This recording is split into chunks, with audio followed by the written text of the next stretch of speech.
Good evening. You're either watching or listening to Redwood Wonk. I'm with David Frank. My name is Eric Kirk. We're talking national political news of the day, and there is so much going on. It's hard to even know what to cover, but we're going to talk about the big news for California is these huge fires. That have erupted because of drought conditions. I mean, there's been less than an inch of rain anywhere in the Los Angeles area since last March. Some areas have had zero rain. It's really bad. And then you have the Santa Ana winds, 60 to 80 miles per hour, a few gusts of 100 miles per hour. You got a fire tornado that made it on film. I mean, it's just everything is ridiculous. And there have been thousands, I guess, homes have been burned in Pacific Palisades and San Fernando Valley. And these fires are really hard to put out. And this should be a unifying moment, right, across the country, but it's not. We are in crazy land these days, and basically the Republicans. This is not the first time they've done this, by the way. They are very hesitant to vote for aid to blue states. I mean, it's just they just don't want to do it. DeSantis, back, I forget which hurricane it was that hit New Jersey and New York, he voted against it, Governor DeSantis of Florida, and Republicans, it did pass, but there were Republicans who were saying we shouldn't be wasting money on the blue states. Never mind that the blue states are like the primary source of money, but revenue, but and every reason, the Republicans seem to want to blame these fires on everything except climate change. I mean, just everything, from lesbians in the fire department to fish protections. And, there may be some aspects of it that are true, but then they're saying, oh, you're not allowed to log. Well, there's no logging in Los Angeles. It was a desert. We built homes on a desert with water supply issues. There was a movie about it back in the 1980s called Chinatown. Look it up. Water has always been a problem there. There are three major rivers that go through Los Angeles or the area, and they don't even run all year long all the time. You don't have access to the water from the Sierras doesn't make it there, and you've got some mountains with some snow during some parts of the year, but there just isn't a lot of water there. So but the reservoir was dry, and a lot of questions have to be made about that. But then they started getting even more ridiculous. In one of his social media posts, Trump said, "Oh, there were 4 dams removed," which I was trying to figure out. Dams? Were there dams in those rivers? No, he was referring to the Klamath River dams, one of which is in Oregon. They're all 800 miles away from Los Angeles. They want to blame it on other things, mismanagement. And as of today, Jim Jordan is calling for Trump to move the 2028 Olympics from Los Angeles to another city. I tried to research. I can't even be clear if he has that option. The Olympic Committee takes applications from people years ahead of time, and they choose the city. I'm not sure that Trump can make that decision at this point. I don't know. I haven't seen anything to contradict it, but apparently the chair of the Olympic Committee is just not even taking Trump's phone calls at the moment. He just says it's inappropriate. But the politics are bizarre, and there's plenty of politics where you could say a pox on both houses, right? Democrats do it too. But in fact, the Democrats do not hedge on aid to Florida or South Carolina or any of that. They just don't. They don't talk about bad policies down there. They don't talk, or wherever it's hit. They just vote for the money because that's what you do. And when there is a major crisis and the country has to come together. I've got plenty more to say on this, but Dave, I'm going to hand it to you. Fires are mostly under control, but they're worried that the winds are going to heat up again. Is it Governor Newsom's fault? Well, thank you for that setup, as always. It's Mother Nature's fault. That's the way of the world. Disasters happen. We live in the North Coast region in Northern California. When earthquakes happen, there's really nothing that you could point to blame people for political expediency and opportunism, which is a lot of what is We'll surrounding. see when it does happen. We'll see if that's true. Yeah, I mean, I think ultimately there's been a recognition of the impact of climate change by people that choose to be informed about that. And that includes a consensus amongst the insurance industry. So it's a separate a thread of this larger story, but just last month there was an agreement reached to try to keep some of these larger insurers in California, because they were saying, look, because of climate change, we can't charge, and the current law, we can't charge enough for the extreme risk of catastrophic fire events. Yeah. And so we don't want to be in California anymore. And so it's a different story, but the idea is that they found a way to negotiate higher rates just in December. And so anyway, point is that that seems to almost happen in a vacuum when you watch the political coverage in mainstream media. So it's one of those things. I think you hit the nail on the head. You framed it. You tongue in cheek said, "Is it Gavin Newsom's fault?"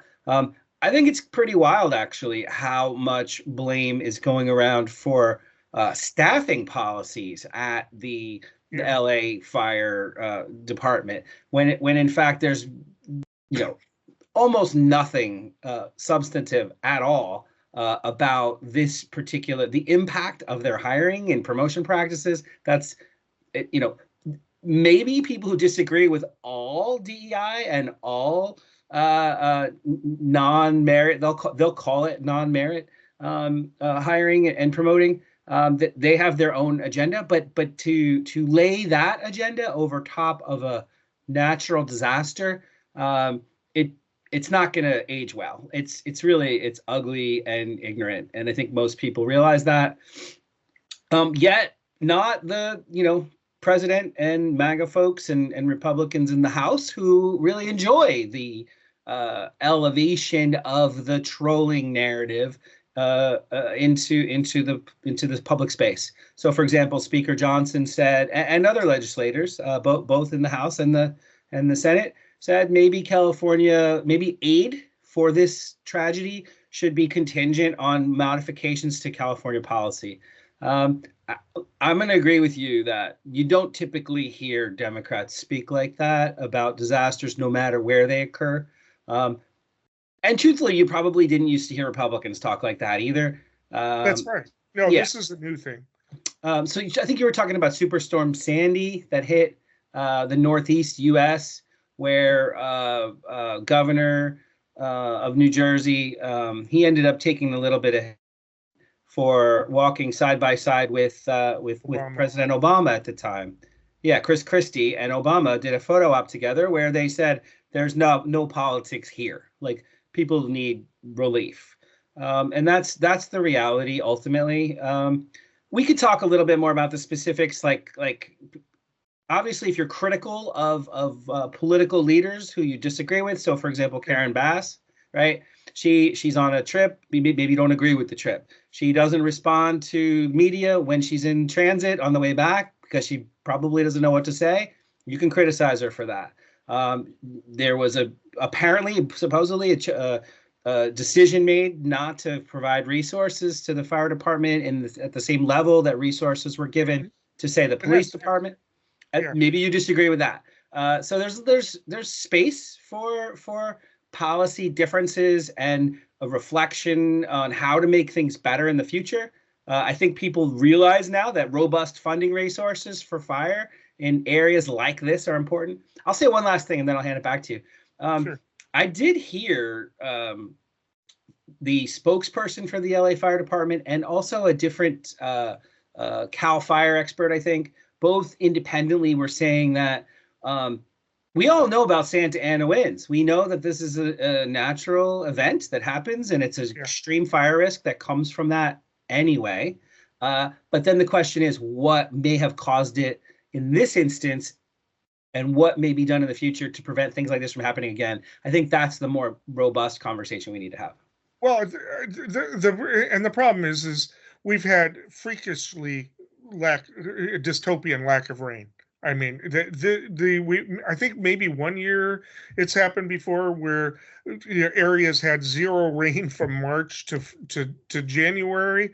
I mean, and that's just that's just ridiculous, and that is not naturally occurring, or at least wasn't naturally occurring 50 years ago. Yeah, if you want to question policies, question whether or not these developments in the areas should have been allowed in the first place. Building all this on a desert without adequate water supply. I mean, you should have to account for water before you start building houses, and that was not the case. They just kept building, and they didn't allow for a lot of reservoirs.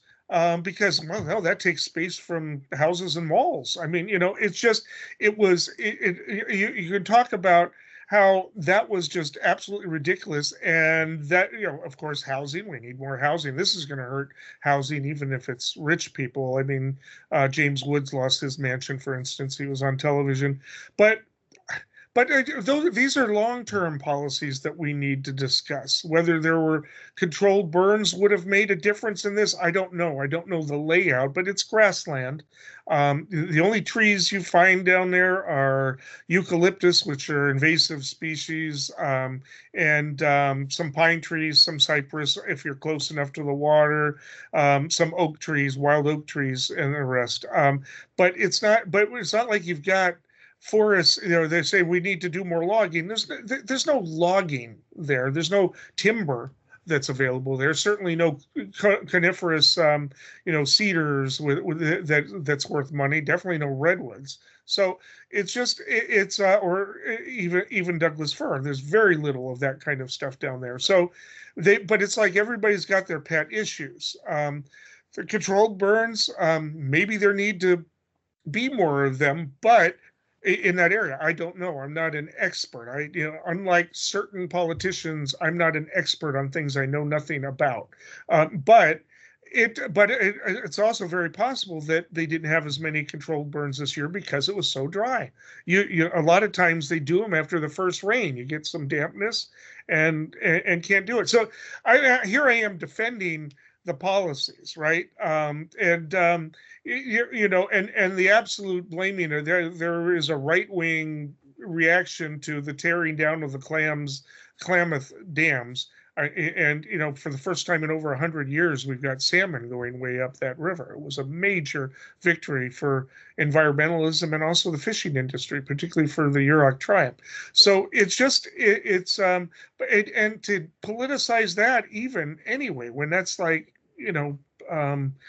700 miles away, I think, is the Oregon border. It's ridiculous. And of course, they're saying, well, we need to turn on the spigot and bring all that Northern California water down. Maybe you just don't build so much. On top of it. If you don't have the water to do it, that's what happens. Why you see a kind of a rural area from the Devil's Slide to Half Moon Bay and all the way down to Santa Cruz.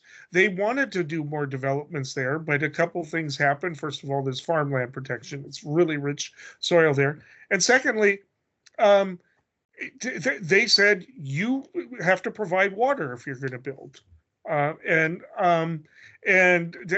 so they can't develop anymore unless they can come up with, the developers themselves can come up with a source of water. It makes sense. Same thing in Fort Bragg.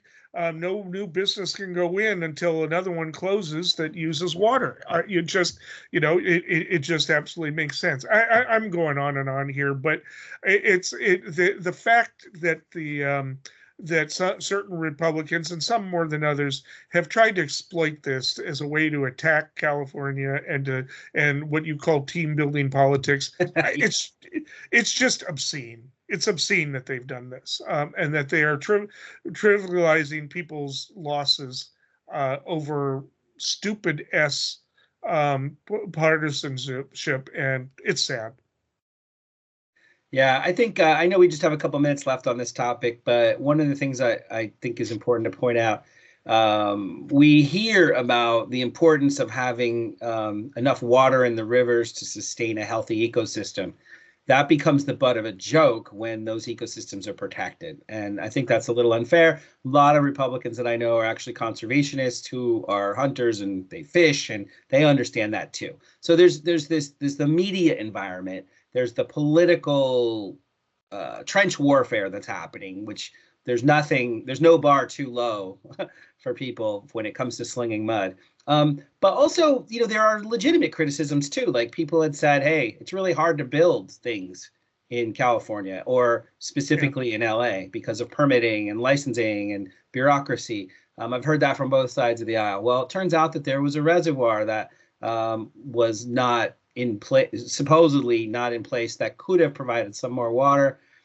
That's not the same thing as being a solution or a fault. It's just it's a parallel data point that people will bring in. Maybe they should have fixed the lining to this reservoir quicker. Maybe that would have helped this community have a little bit more water. That's not the same thing as the just general disconnect between what a fire department is really built and designed to do, and what a water system can do. So, for example, I heard that a lot of pumps had to be shut off when the power got shut off because of the fire risk, that couldn't move water around the system. Also, the system isn't designed to draw on putting out 5 simultaneous fires, each with thousands of homes being burned, right? So it's overall, from a system analysis perspective, it's a lot easier to blame any one thing that is in alignment with your agenda than to say overall this was a catastrophe, it's a tragedy, and we really need to acknowledge the loss and come together for a vision of how to prevent this in the future.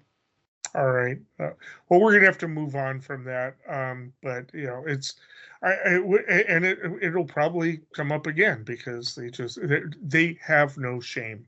That's the theme. I'm sorry. It's just absolutely ridiculous. But we're moving on to the next topic.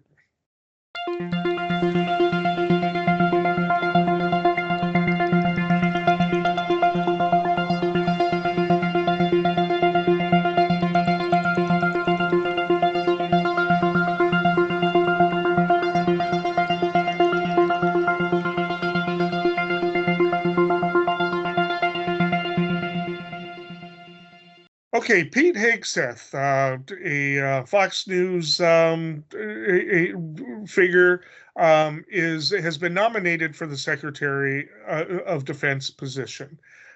We've talked about him before. He's got allegations of sexual assault against him dating back to 2018, and he has, he's got some other issues. His own mother called him an abuser of women.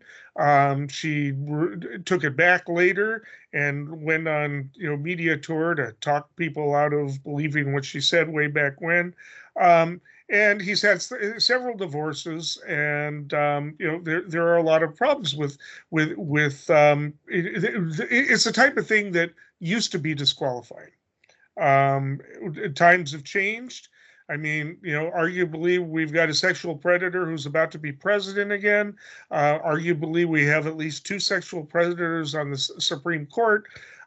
We do this. We don't believe victims when people in power are the ones who are accused. We just don't, as a society. I mean, some of us do, but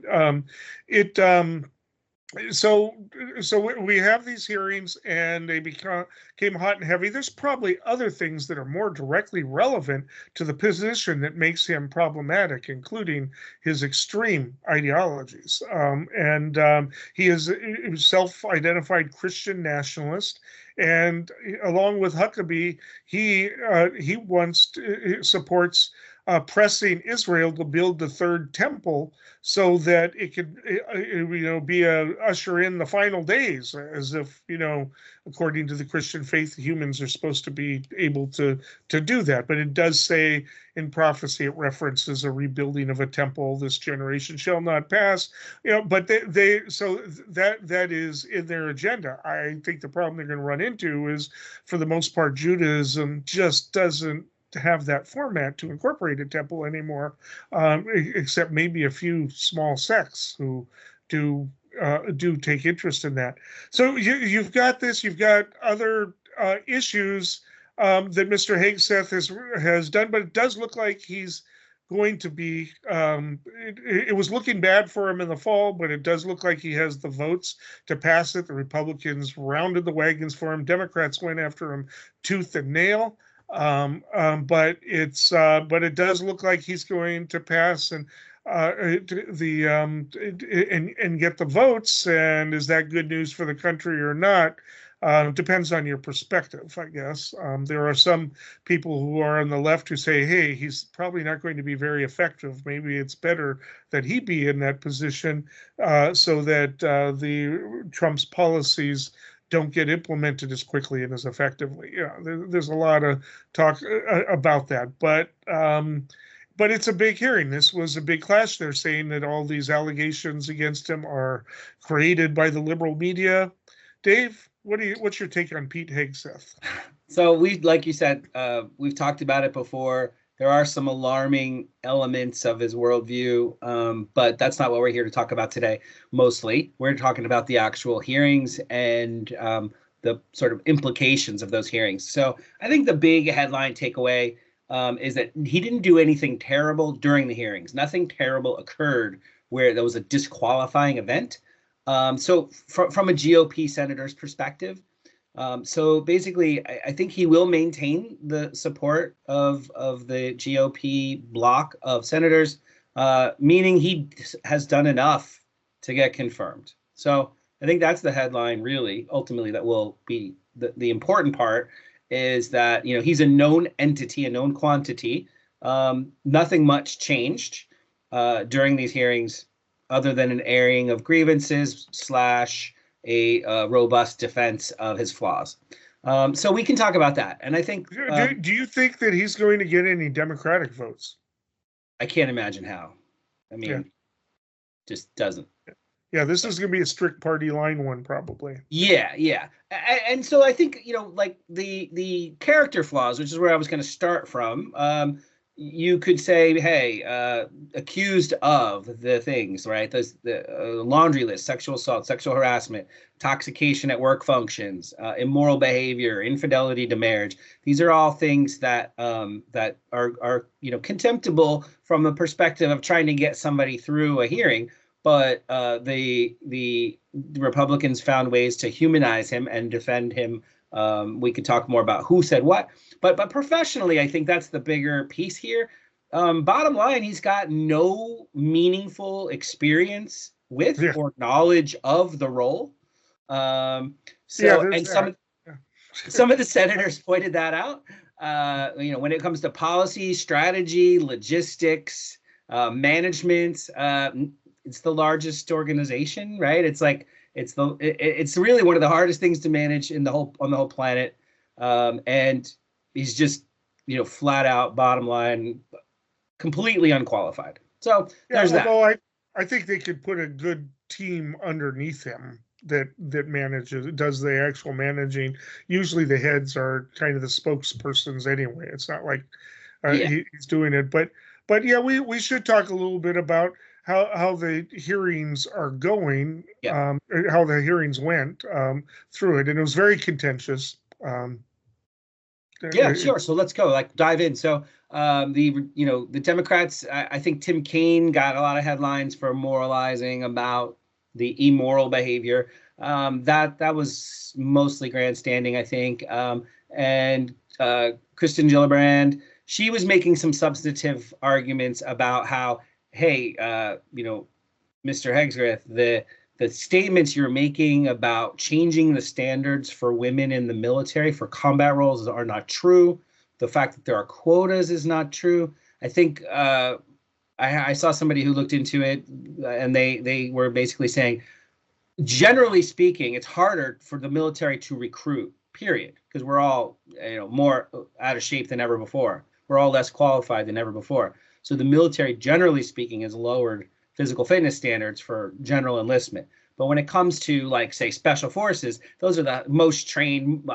Those standards are not changing. So the military needs, she was making the case, the military needs motivated, well-trained people, all the soldiers they can get. Women are serving in combat duty now and doing a great job. And despite what Hexcraft has said publicly, so she made that point. And when she said, "Give me one example of one thing that is a fact, like what has changed."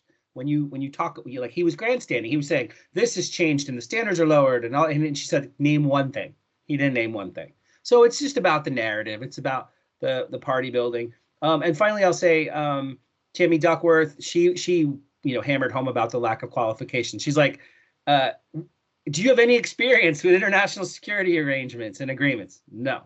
Can you name one type of international security agreement? No. Okay. So yeah. So there was that piece of it.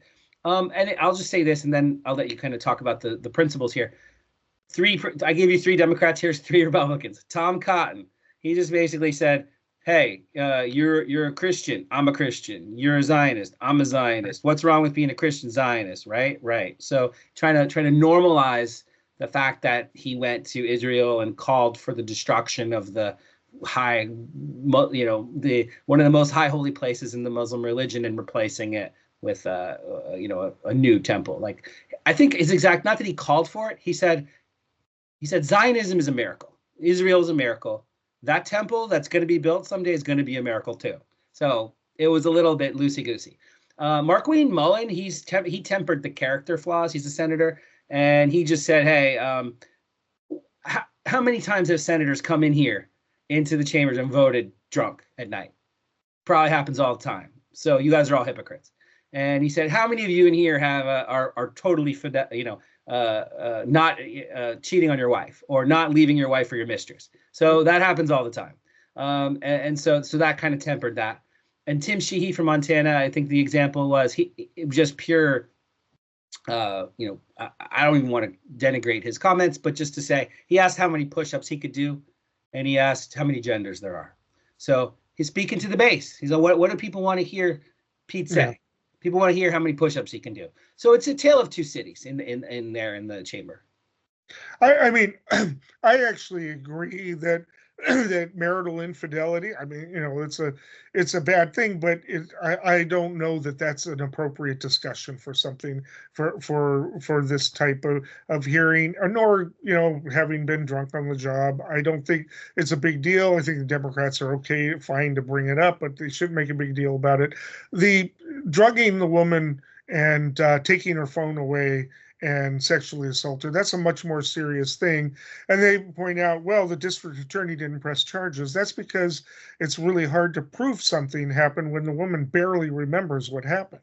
But all she remembers is saying no, and it happened. And it's problematic because you want to protect somebody's rights to to be able to defend himself. On the other hand, it's very concerning if somebody who did this and uses their power to accomplish this and get away with it, that he's going to be, of all things, Secretary of Defense. I mean, that is a disqualifying aspect of it. The other principles, though, having no experience other than, okay, he served twice in the military, graduate of Princeton, and apparently did pretty well there. I mean, okay, he's a smart guy. And maybe he'll grow into the position, or maybe he'll have the right staff that can prop him up. I know that. I just know that there have to be much better qualified people to have been presented to this. But Trump wants loyalists. That's the main category here. And apparently there aren't that many people in the military who have at least committed to being loyal to him. Yeah, so you hit the nail on the head. These are the 2 you made. We're in alignment here. These are the 2 things I was gonna try to make sure we covered before the end of the segment. From the perspective of what was said in the hearings, there was no direct attack necessarily that hit broadside and sunk his candidacy, which means that there's this bipartisan sort of consensus behind the scenes at the Department of Defense or within the community of leaders of the military that they probably don't consider him much of a threat as an independent entity. not particularly competent or knowledgeable in this space. And really, they know they're getting Trump. They're getting Trump, basically. And they had Trump before. So in a way, what more does Pete Hegseth add to the problem? It's Trump, his advisors, there's going to be, somewhere between a dozen and 2 dozen very, very highly educated and informed people in the space. We may or may not agree with the policies, but they're looking, the Department of Defense is looking at that. They're looking at what, for example, what was in Project 2025 about changing the footprint of the U.S. military and its commitments and its policies. So maybe they're going to have a little bit less, DEI or something like that. These are the kinds of things that they expect to see. He wants to remove women from combat roles. Yeah, and even that would be a hard sell, but it wouldn't. DOD leadership isn't thinking this is an existential threat. So I mean, I don't want to end this early, so to speak, but I just want to agree with what you said, that his primary qualification is the perception and probably reality of loyalty to Trump.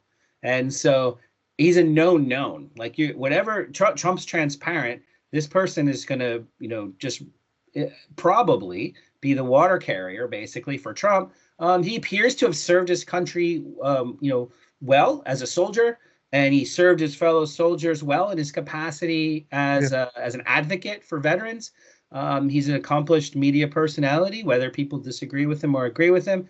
But based on those opinions that he expressed, I think it's pretty clear he indicated that he is a disruptor who is in alignment with President Trump and President Trump supporters, MAGA Nation, generally speaking, which leads me to think that even though we might look at some of the things he said or done and say, I'd question why he would even be there in any universe, it's probably not the end of status quo in when it comes to what would have happened, no matter who's in that role.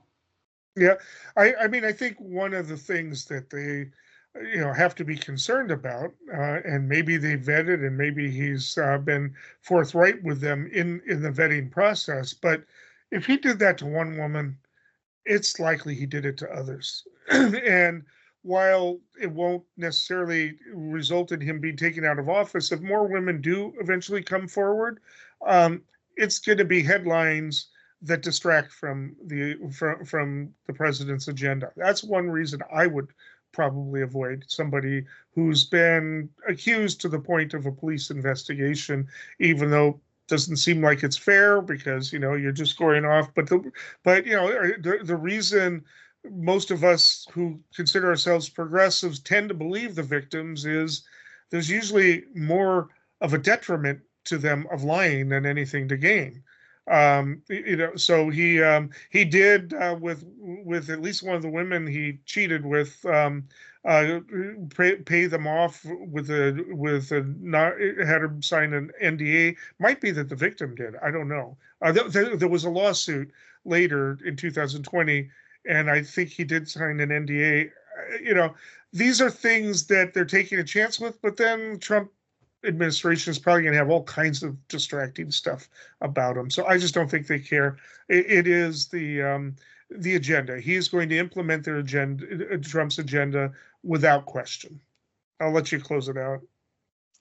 I'm going to just double down and say that I think his primary qualification is his loyalty, and that's going to keep the Senate intact. And when it comes to passing, getting him confirmed.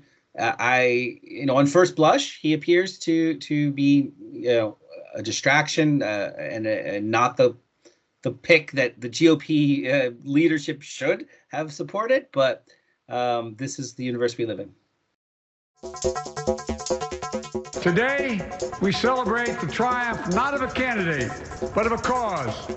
The cause of democracy. We are going to raise issues that, historically have not been raised. What about the nuclear option, doing away with the filibuster?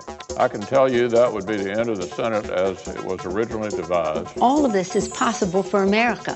Who was standing in the way? Mitch McConnell. Where an insurrection that sought to overturn an election, when that failed, the action moved into state capitals.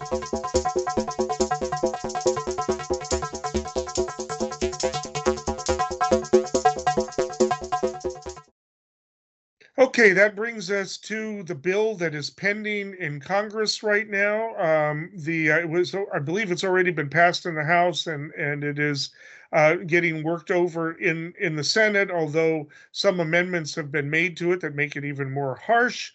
So that's going to require a reconciliation meeting between the Senate and the House at some point, but I don't know what's happening with the Democratic Party amendments. But I guess I should explain this is an anti-immigrant bill or an immigration reform bill from the Republican point of view. That the primary aspects of it is that it mandates that the federal government detain people who are illegally here, undocumented, who are accused or convicted and accused of certain violent crimes. And the amendments that were passed today just expanded the list of crimes that this could happen for. In old days, Democrats would have put up a fight, but 20 Democrats are voting with the Republicans on every turn. I think that some of the more centrist Democrats have concluded that the immigration issue is not something to put up a fight on, that it's why we lost the presidency, why we lost, never mind that immigration has been on the decline all year long. The illegal border crossings, but it doesn't matter. They do not want to go down with the ship. John Fetterman was one of the first to jump on that bandwagon, and it's getting very little the opposition from Democrats, and so this makes you wonder whether Democrats there are some amendments being proposed by Democrats exempting DACA people, for instance, and a few other things, families, not separating families. But it sounds like the Republicans aren't even going to allow discussion on those amendments. We'll see, let alone a vote on them. So this is a fairly draconian bill, mandating detention before before even a conviction. Unprecedented. Well, I don't know. Maybe it has not unprecedented, but it certainly hasn't been a part of immigration policy up until now. Looks like it's probably going to pass. But why are the Democrats surrendering so quickly? Do they actually believe that this is happening, or have they just put up the white flag with regard to immigration? So I think we have to look at this in the context of the expectation of what's about to happen in terms of immigration roundups and I don't want to say, a modification to civil liberties and civil rights the expectation that we've had through now, right? We don't know. Trump's policies are unknown to us, and publicly speaking, what's actually going to happen. This bill, they actually put this bill out there back in March, and it passed in the House, but didn't pass in the Senate because it doesn't seem on its face to be necessary. But you asked me why Democrats have gone along. It's 48 Democrats in the House, and so far voted for it. And for this amendment that just passed, it was 20 Democrats supported that amendment to expand the list of crimes that would trigger a DHS federal involvement in a local or state level law enforcement issue. So those crimes that are in the original bill are theft, burglary, and shoplifting. The crimes that are in the amendment are assault. The crime is assault on a police officer. So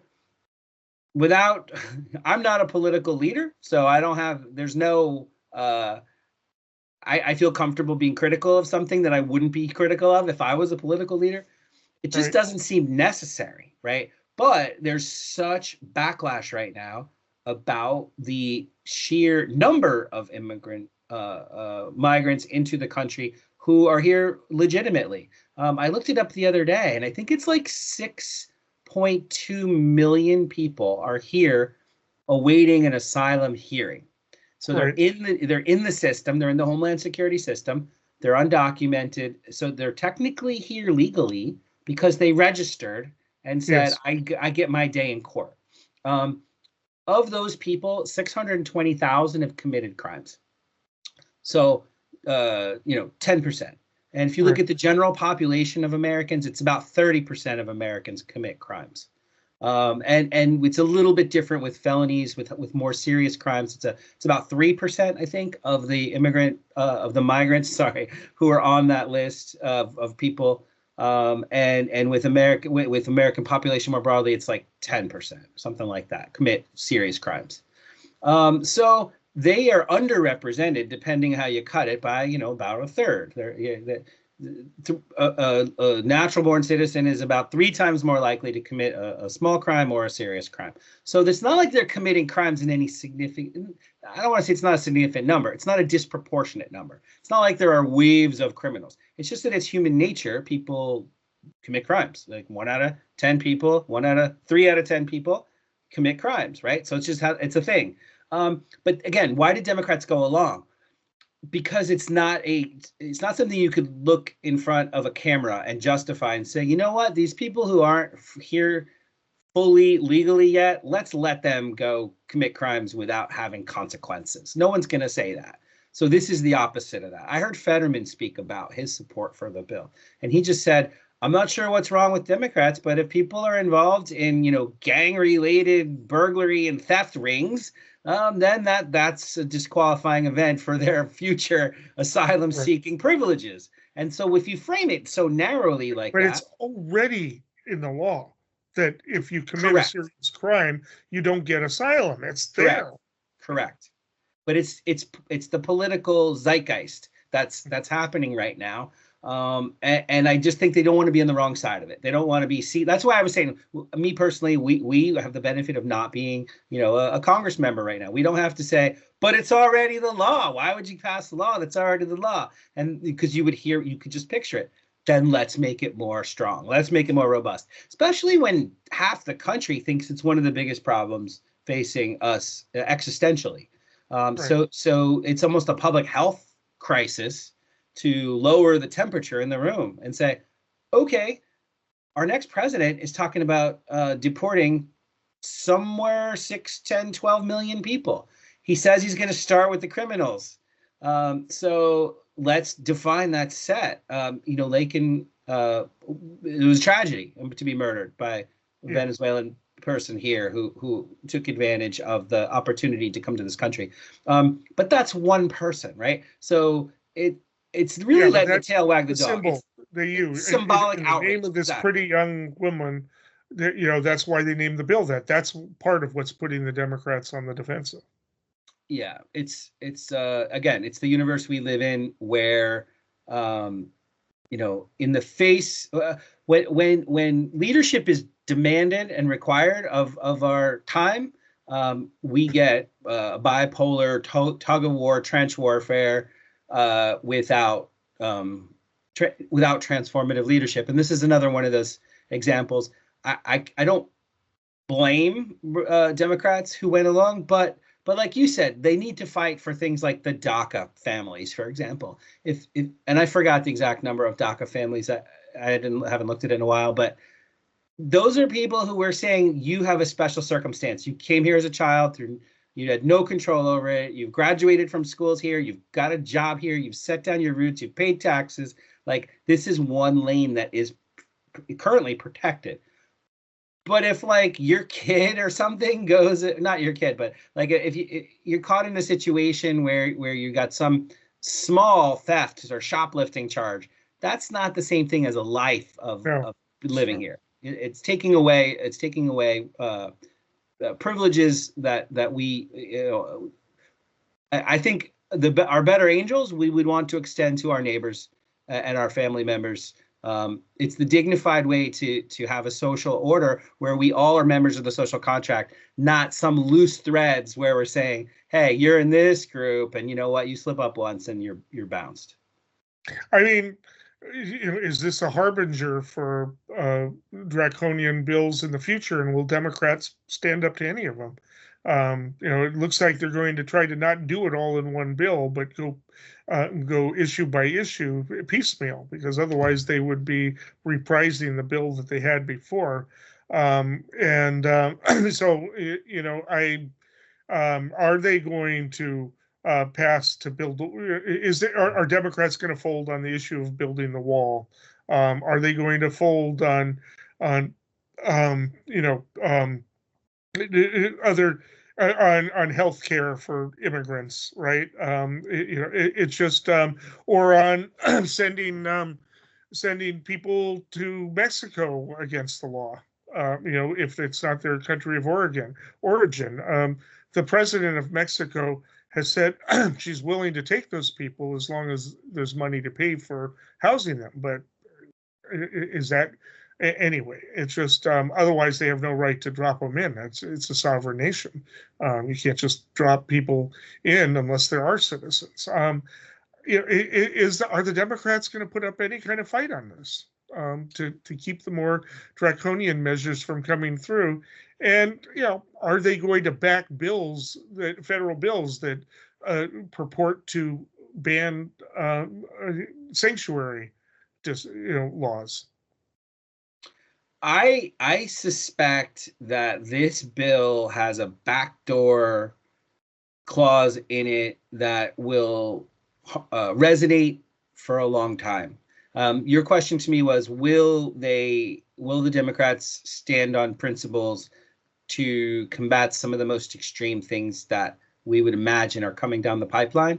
And I think that both factually and from perception perspective, I think they will fight against things that they perceive as draconian. And I think from their perspective, they can justify saying, well, this is just this one thing, and we'll really circle the wagons down the road. But this bill allows states to sue the federal government to overturn policies. And basically, it allows the political process at the state level to get legal standing to fight individual choices and policies from the federal government. And in fact, one piece of language that was removed from this most latest version of the bill was a clause in there that blamed President Biden and his White House and his executive branch for an invasion and an immigration crisis without precedent, and basically, a state of emergency type verbiage, and explicitly saying the reason the states have to have the power to sue the federal government is because look at what Biden and the White House and the Democrats did.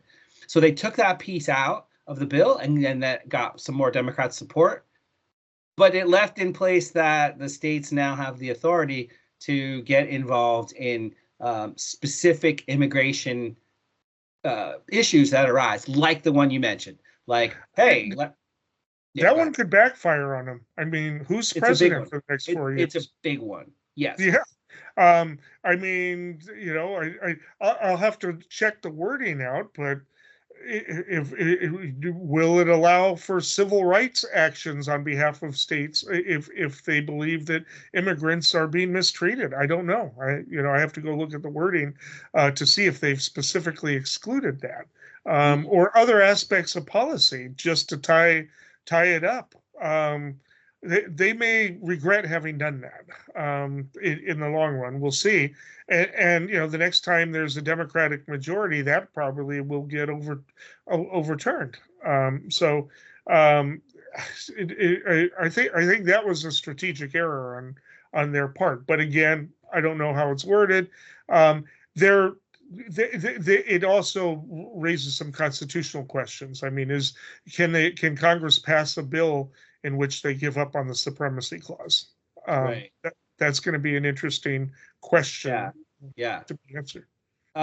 So I'm going to mention one last thing here that I think, and this isn't about my own original idea. I saw it in an editorial in the New York Times, that Democrats have historically supported some GOP legislation that came back that they regret. So, for example, the 2002 resolution authorizing military force against Iraq. Yeah. That only one person voted against it in the House, Barbara Lee.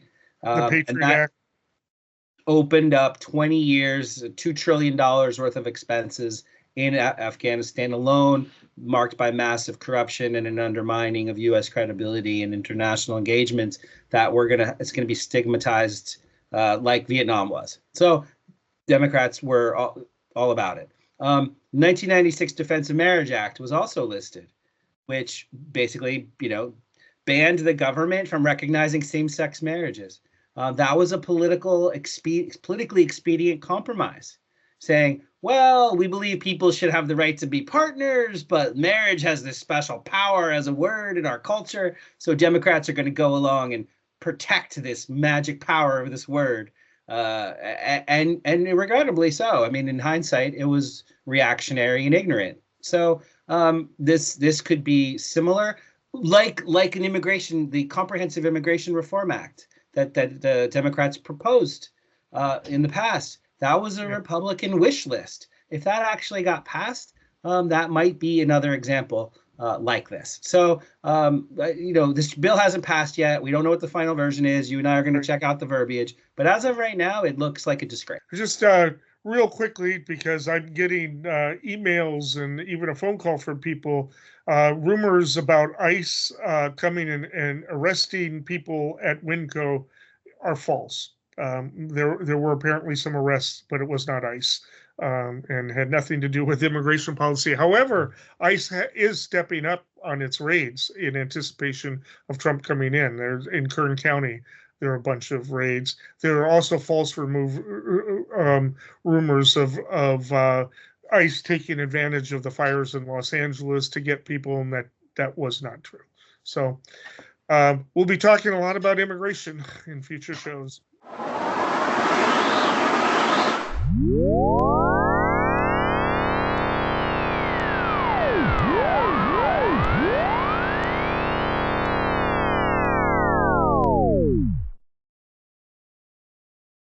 This brings us to predictions. Dave, what do you have for us? Well, this week, because I'm in Florida, I have my ear to the tracks a little bit on Florida issues. I'm going to tie together that immigration policy issue that we just talked about. Florida Governor Ron DeSantis made his way into the political limelight ahead of the Trump inauguration and ahead of the Trump administration's actions on immigration by calling for a special session of the Florida legislature. And there are some elements of this special session that are not immigration related, but the two key elements are that it will become a misdemeanor for law enforcement officers and elected officials, would be a felony if they do not fully cooperate in enforcement of immigration laws. And he's also called for expanding Florida's state transportation program that would ship migrants outside of the United States instead of just around the United States. So he's declaring that an emergency, basically an emergency special session. But the new incoming Speaker of the House and head of the Senate here in Florida said, this is premature and irresponsible. That's a polite way of saying political opportunism. You don't need a special session. Their legislative session is going to start on March 4th. Trump hasn't even taken office yet, and they're going to do this more methodically, not let DeSantis grandstand and showboat and show how far ahead of Trump or how close to Trump he can align himself. My prediction is that this move on immigration policy by Governor DeSantis will ultimately result in a template legislative package that will be duplicated in about half the states across the country, trying to one-up each other about how in alignment they are, or if not one-up, at least get ahead of things and say, we are all about this immigration deportation program, and we're going to do whatever we can to support it. I think that this is that first shot across the bow by Governor DeSantis. Interesting. I mean, they've already done that with abortion laws and everything where there's a template. So, all right, I'm going to be real quick here. Based on the way the Pete Hegseth hearing went, and based on the way the other hearings have gone, some of the nominees have been asked a very simple question. How do you believe that Joe Biden won the election in 2020? They can't answer that straightforward. They will say, Joe Biden is the president. That's not an answer to the question. That's basically been their dodge for the last 4 years, so that they can have their cake and eat it too. But I am predicting, based on the lack of any type of spine from any Republicans with any of them, that every single nominee that Trump has done is going to pass through. Some with some Democrats, but there's going to be a number of strict party votes, including Hegseth. But he's going to get everybody. He has got total control of the party, and there is no resistance within the party at this point. We'll find out if these things come true, but until next time, stay informed and stay engaged.